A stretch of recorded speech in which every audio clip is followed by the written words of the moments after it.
She stepped into the bank as quietly as the morning breeze, wearing a light beige cardigan over a faded dress and a pair of worn leather flats that had clearly traveled many miles.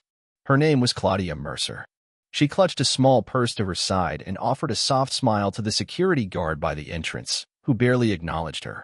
To the world, she was nobody special, just another elderly woman with a tired gait and kind eyes. No one paid her much mind. The tellers at the counter glanced her way and assumed she might be there to ask for directions or to withdraw a small sum for groceries or utilities.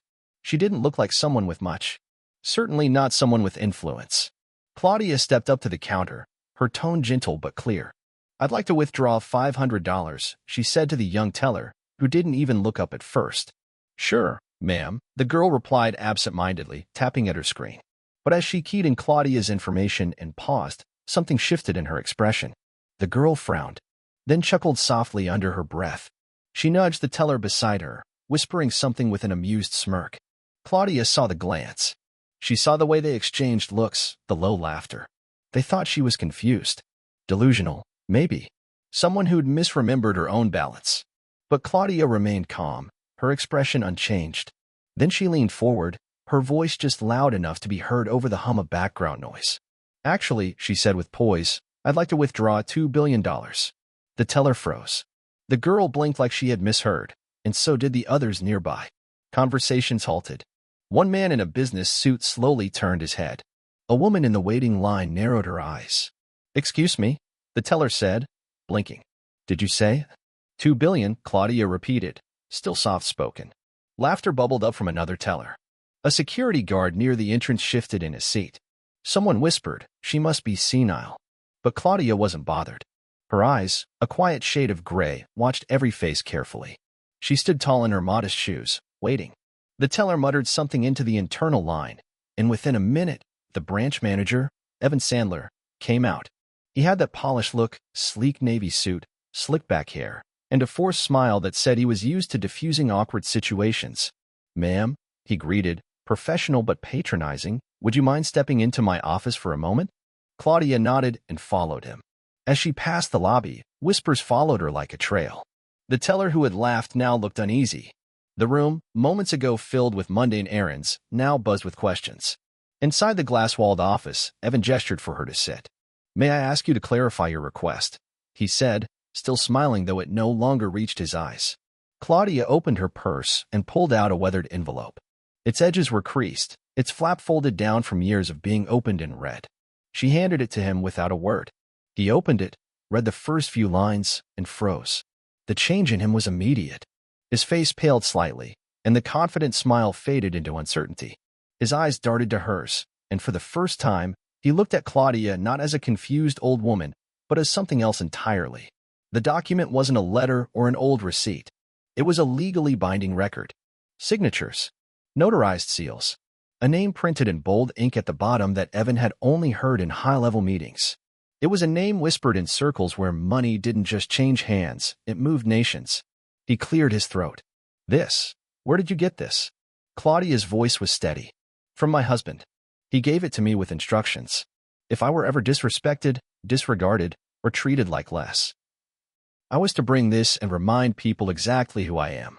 Outside the glass, bank employees were beginning to put pieces together. Someone muttered that her face looked familiar, like the widow of Lucas Mercer, the real estate mogul who had vanished a decade ago under strange circumstances. Rumors had surrounded his disappearance, and his empire had gone into quiet probate with no clear successor. No one had connected that legacy to the woman now seated behind the manager's desk. A senior employee tried logging into internal records to see if Claudia Mercer had an account. What she found made her stop breathing for a moment. A dormant profile flagged, restricted access, with multiple layers of clearance and a red tag that simply read, "Do not modify without board approval." And yet it existed. Meanwhile, Evan, the manager, was visibly sweating now. He excused himself to make a phone call, but not to his usual chain of command.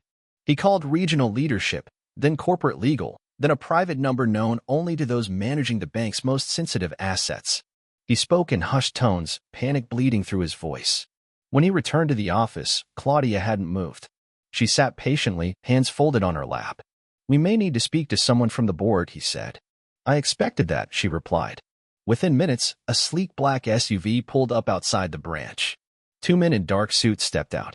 They didn't announce themselves. They simply entered and waited by the office door. "They're not ours," one teller whispered to another. "They're not law enforcement either," someone added. Claudia didn't even glance their way. She looked at her watch. "They'll be here soon," she said. "Who?" Evan asked, his voice brittle. She didn't answer. Instead, she took out another envelope, this one crisp and new, sealed tightly. She slid it across the desk.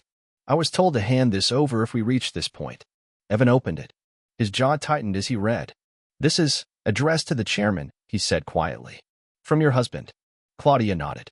And at that moment, the power flickered.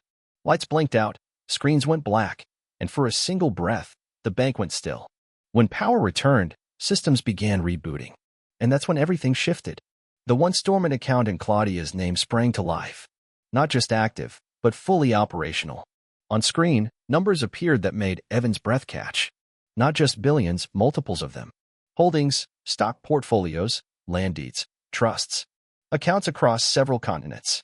Every legal document listed Claudia Mercer as the owner. The men outside the door stepped in, followed by an older gentleman in a tailored suit. He had silver hair, piercing eyes, and the commanding presence of someone used to power.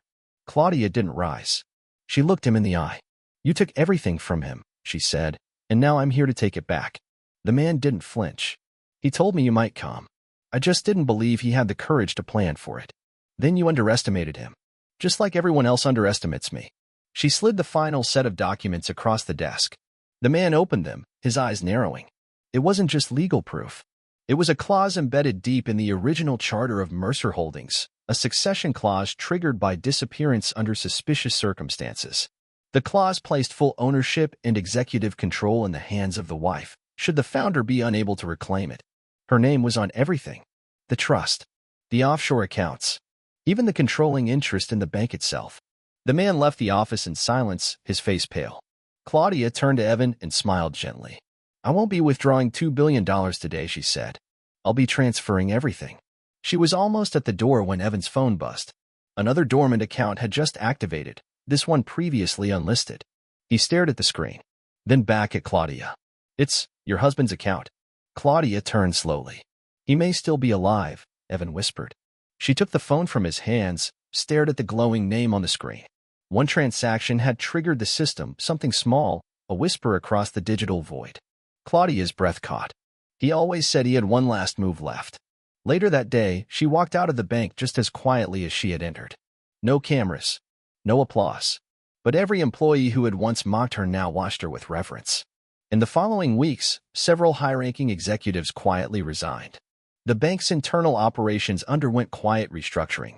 And somewhere, far beyond that modest branch, a second account remained live, silent, untouched, waiting.